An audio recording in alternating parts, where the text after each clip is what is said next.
Goddag, jeg hedder Henning Jensen Nyhus, og jeg er borgmester i Randers Kommune.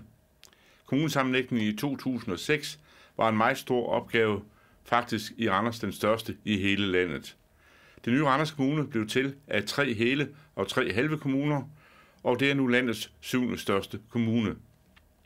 Det har været en kæmpe opgave, som stort set er lykkedes fuldt ud, takket være en stab af dygtige medarbejdere, der har været overordentligt ansvarsbevidste, fleksible og påtaget sig denne opgave med meget stor ildhu. Vi har sammen skabt en kommune i rigtig god balance. Vi har skabt det mulige under de økonomiske betingelser, som regeringen har givet os.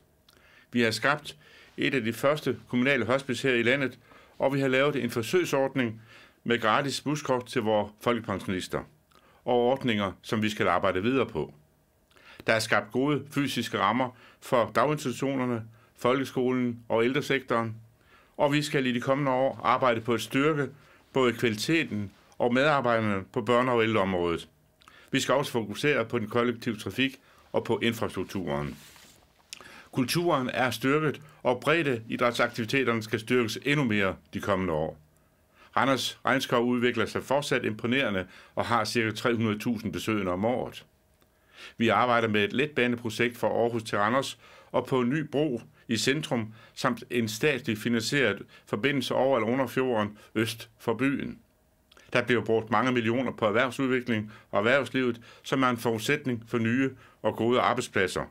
Og i Socialdemokratiet satser vi på udvikling både i by og på land. Vi forsøger hele tiden at skaffe yderligere uddannelse til byen. Det er glædeligt, at der nu bygges nye moderne lokaler midt i Randers by til sygeplejerske, pædagog og afspændingspædagogstuderende. Og det er det største anlægsprojekt i mange år, og det vil skabe mange tiltrængte arbejdspladser i byggesektoren. Hvis den positive udvikling i Randers Kommune skal fortsætte, så giv Socialdemokraterne et godt valg den 17. november. Tak.